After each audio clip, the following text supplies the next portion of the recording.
రైతు సంఘం, తెలంగాణ వ్యవసాయ కార్మిక సంఘం, జయశంకర్ భూపాలపల్లి జిల్లా కమిటీ ఆధ్వర్యంలో ఈ మూడు వర్గ సంఘాల ఆధ్వర్యంలో ఈరోజు జిల్లా కేంద్రంలోని కార్ల్ మార్క్స్ కాలనీలో ఈ ప్రచార జాత ప్రారంభిస్తూ ఉన్నాం.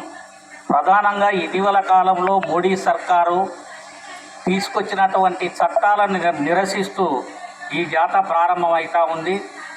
2019లో 2020లో మోడీ సర్కారు 29 కార్మిక చట్టాలను 4 కోడ్లుగా చేసి కార్మికులకు వ్యతిరేకంగా పెట్టుబడిదారులకు అనుకూలంగా చట్టాలు తెచ్చిండ్రు.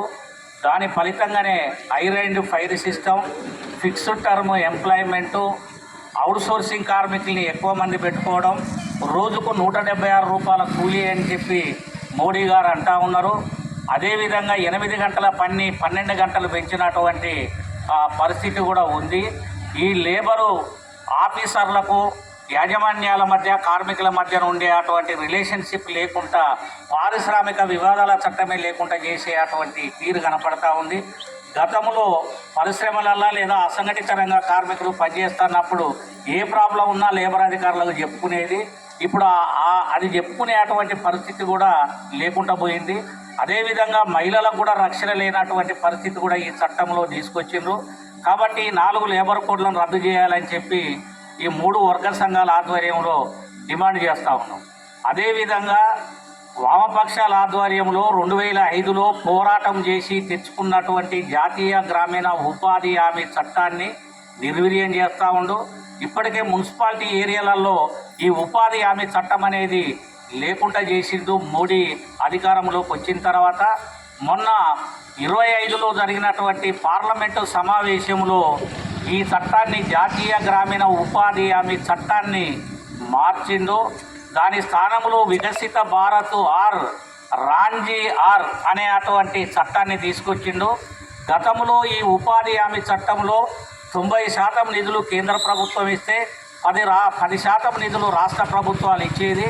కానీ 10% నిధులు కూడా రాష్ట్రాలు ఇచ్చి ఉపాధి పని కల్పించినటువంటి పరిస్థితి ఉంది.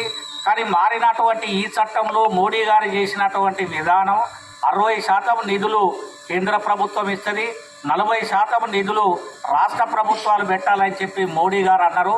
10% నిధులు ఖర్చు చేయనటువంటి రాష్ట్ర ప్రభుత్వాలు 40% భరించడం అంటే ఈ ఉపాధి హామీ పథకాన్ని మొత్తము నీరుగార్చడం తప్ప ఇంకొకటి లేదు.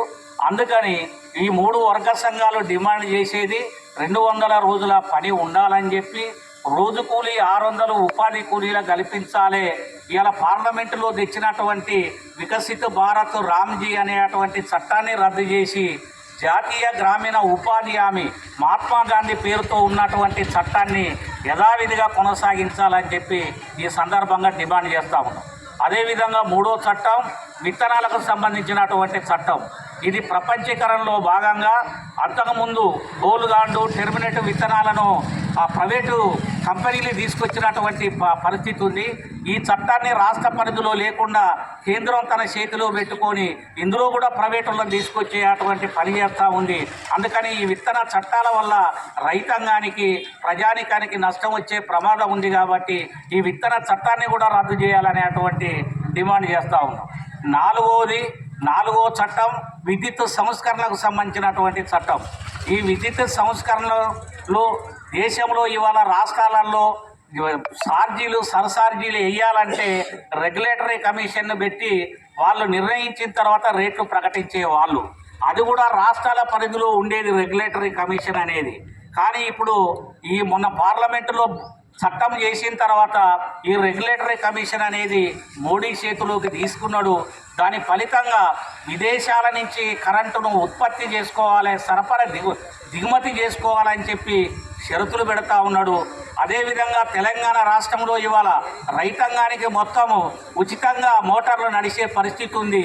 ఇప్పుడు వచ్చినటువంటి ఈ విద్యుత్ సవరణ చట్టం వలన అందరూ కూడా బిల్లులు కట్టాల్సినటువంటి పరిస్థితి ఏర్పడతా ఉంది.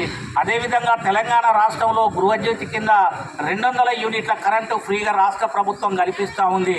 రేపు రాబోయే కాలంలో ఇవి కూడా ఉండనటువంటి పరిస్థితి ఉంటుంది.